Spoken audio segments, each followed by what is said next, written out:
Hello everyone, আসসালামু আলাইকুম সবাইকে। ওয়েদারটা খুবই সুন্দর আজকে।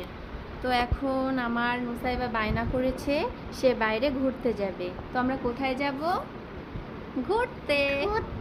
তো আমাদের সাথেই চলুন আপনারা। তো এই তো বাসা থেকে বেরিয়ে চলে আসলাম রাস্তায়। এই আমাদের রাস্তা থেকে কি সুন্দর নদী দেখা যাচ্ছে, উপরে আকাশ, নিচে নদী, চারপাশে কি সুন্দর গাছপালা, সুন্দর পরিবেশ। এখন যেহেতু বর্ষাকাল তাই রাস্তাঘাটের অবস্থা একটু কাদা কাদা এবং এখানে ওখানে পানি জমে থাকে। বর্ষাকালে কিন্তু কাঁঠালও পাওয়া যায়। এই সিজনটা কাঁঠাল খাওয়ার জন্য খুবই উপযোগী। কি সুন্দর গাছে কাঁঠাল হয়েছে, মাশাআল্লাহ। পাশেই মসজিদ, কি সুন্দর, সুবহানাল্লাহ। বৃষ্টি কাদার জন্য অটো পাচ্ছিলাম না, তাই আমরা হেঁটে হেঁটে বাজার পর্যন্ত যাচ্ছিলাম। কি সুন্দর গাছপালা, এক সাইডে বাঁশঝাড় আর তার পাশেই নদী। পরিবেশটা আসলেই খুব সুন্দর। তো বাজার থেকে আমরা অটো নিয়ে উঠে পড়লাম।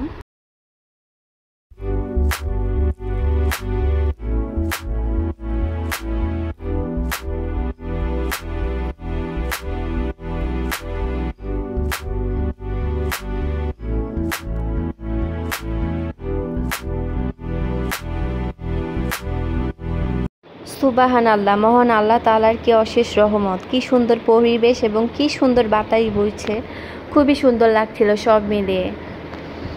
ঘোড়ার মাঝখানে আমরা একটু ব্রেক নিলাম। নুসাইবার বাবা আমাদের সবার জন্য সমোসা আনলো, নুসাইবা খাচ্ছিল, সবাই মিলে আমরা খাচ্ছিলাম। খুবই ভালো লাগছিল সমোসাগুলো। আর আমার পাকনা বলে বলতেছিল খুবই মজা লাগছে তার, মাশাআল্লাহ বলবেন সবাই। আর সে বাইরে বের হলে তো প্রচণ্ড পরিমাণে খুশি হয়, সবাই জানেন। সবাই দোয়া করবেন আমার মেয়ের জন্য। এরপরে চলে আসলাম আর একটা ছোটোখাটো বাজার, যেখানে আম্মু বলছিল কাঁঠাল নেবে, তাই নুসাইবার বাবা দেখছিল এখানে কাঁঠাল পাওয়া যাচ্ছে নাকি, আর কি যেন সবজি বিক্রি করতেছিল, তাই একটু ফুটেজ নিয়ে নিলাম আপনাদের জন্য। গ্রামগঞ্জের ছোটোখাটো বাজার, খুব ভালো লাগে এইসব বাজারগুলো দেখতে, রাস্তার পাশেই বসে। তাই নুসাইবার বাবাকে বললাম তুমি একটু ভিডিও করো। তো এখানে আর কাঁঠাল নেওয়া হয়নি। তারপরে চলে আসলাম আর একটা জায়গায়। এখান থেকে নুসাইবা এবং নুসাইবার বাবা বার্গার খাবে, তাই সেখানে তার বাবা বার্গার নিয়েছিল এবং আব্বু কাঁঠাল দেখতেছিল কাঁঠাল নেওয়া যায় নাকি, বাট কাঁঠাল নেওয়া হয়নি, ওখানে ভালো ছিল না কাঁঠাল। তাই নুসাইবা আবার কাটলিচু নিয়েছিল, তো বলল দাদু আমাকে ছিঁড়ে দাও। তারপরে এই তো বার্গার নিয়ে আসলাম। তো অনেকক্ষণ ঘোরাঘুরির পরে সবারই ক্ষুধা লাগে, তাই নুসাইবা বার্গার খাচ্ছিল, যেটার বাবুর জন্য নিয়েছিল। আর আমাদের সবাইকে আম্মু তেহারি ট্রিট দিয়েছিল, তাই আমরা সবাই তেহারি খেয়েছিলাম। আর আম্মু এখানকার তেহারিটা খুবই পছন্দ করে, তাই আমাদেরকে এখানে নিয়ে এসেছিল যে তোমরা সুন্দর নাস্তাটা এখানে খেয়ে নাও।